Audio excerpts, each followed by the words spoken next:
faktor perkembangan keagamaan pada anak. Perkembangan keagamaan pada anak dipengaruhi oleh dua faktor utama, yaitu faktor pembawaan internal dan faktor lingkungan eksternal. Faktor pembawaan berakar dari keyakinan bahwa manusia sejak lahir telah membawa fitrah keagamaan atau homo religius, yang merupakan pembeda hakiki manusia dengan hewan. Perkembangan fitrah ini dapat berjalan secara alamiah atau melalui bimbingan Rasul. Sementara itu, faktor lingkungan adalah faktor eksternal yang berperan sangat dominan. Lingkungan yang pertama dan utama adalah keluarga, yang menjadi fondasi dasar pembentukan agama anak. Selanjutnya, sekolah berperan sebagai substitusi keluarga, di mana peran guru, terutama guru agama, sangat penting dalam memberikan wawasan, kesadaran beribadah, dan penanaman akhlak mulia. Pengaruh sekolah juga didukung oleh kepedulian seluruh staf, ketersediaan sarana ibadah, dan penyelenggaraan kegiatan kerohanian rutin. Yang terakhir, masyarakat melalui interaksi sosial dan sosiokultural memiliki daya pengaruh besar, terutama melalui pergaulan teman sebaya. Penting untuk diingat bahwa ketiga lingkungan ini, keluarga, sekolah, dan masyarakat, harus saling berkaitan dan bekerja sama untuk menciptakan lingkungan yang kondusif demi perkembangan keagamaan anak yang sehat. Oke, pembahasan selanjutnya adalah kematangan beragama. Kematangan beragama berkaitan dengan kualitas pengamalan ajaran agama dalam kehidupan sehari-hari. Kematangan beragama merupakan watak keberagaman yang terbentuk melalui pengalaman. Kematangan beragama berarti sejauh mana seorang mampu mengamalkan ajaran agamanya. Dalam hal ini, anak tidak hanya tahu tentang ritual ibadah, tetapi juga memahami nilai-nilai hubungan dengan Allah atau hablum minallah dan hubungan dengan sesama manusia atau hablum minannas. Pengalaman nyata artinya anak akan belajar tentang keimanan, kesabaran, dan rasa syukur dari hal-hal yang mereka alami setiap harinya. Misalnya, anak belajar berdoa sebelum makan, membantu teman, atau bersabar atas semua kesulitan yang sedang dijalaninya. Kematangan beragama pada anak juga ditandai dengan beberapa hal, seperti mereka mulai sadar bahwa setiap perbuatan dilihat oleh Allah Subhanahu wa Ta'ala, melaksanakan ibadah dengan ikhlas, bersyukur atas nikmat, dan bersabar atas segala musibah yang mereka lalui. Dari sinilah tumbuh watak keberagaman agama yang konsisten kepada anak. Yang berikutnya ada fase perkembangan keagamaan pada anak. Yang pertama yaitu ada the fairy tale stage atau tingkat dongeng, yang mana pada tahap ini anak berada dalam rentang usia 3 hingga 6 tahun.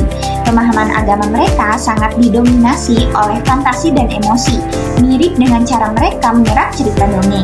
Nah, konsep tentang Tuhan dan ajaran agama lainnya cenderung dipengaruhi oleh daya hayal mereka.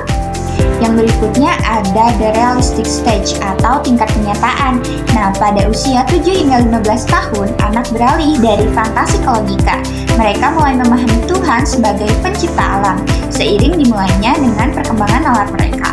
Oleh karena itu, pada periode ini sangat ideal untuk memberikan pendidikan dan pembiasaan agama yang tepat.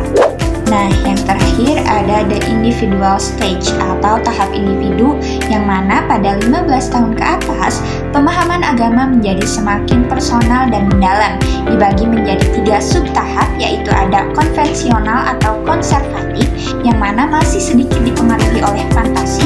Yang kedua ada personal, di mana pandangan agama sudah murni individual.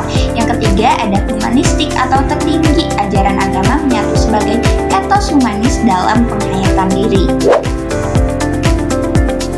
Zakia Darajat membagi perkembangan agama menjadi 4 tahap utama berdasarkan usia dan tingkat kematangan berpikir anak.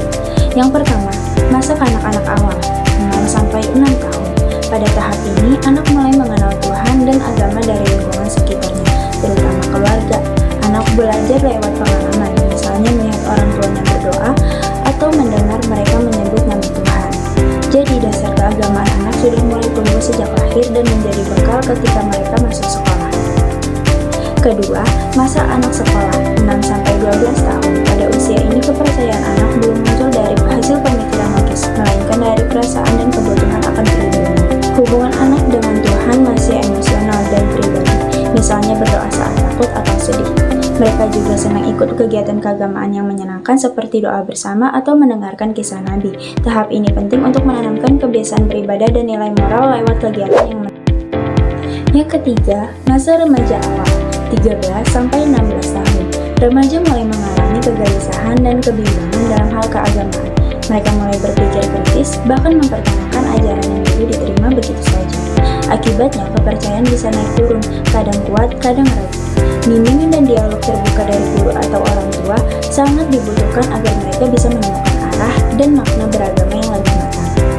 Dan yang keempat, masa remaja akhir, 17-21 tahun. Pada masa ini, kemampuan berpikir remaja sudah rasional dan ilmiah.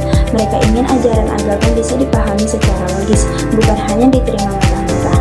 Namun, meski sudah berpikir kritis, perasaan dan emosi tetap berperan penting dalam keimanan mereka.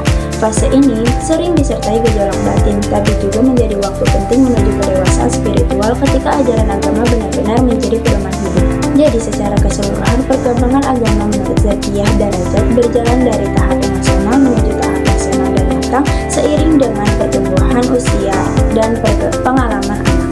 Peran lingkungan, terutama keluarga dan sekolah, sangat penting dalam membimbing anak agar tumbuh menjadi pribadi yang beriman dan berakhlak.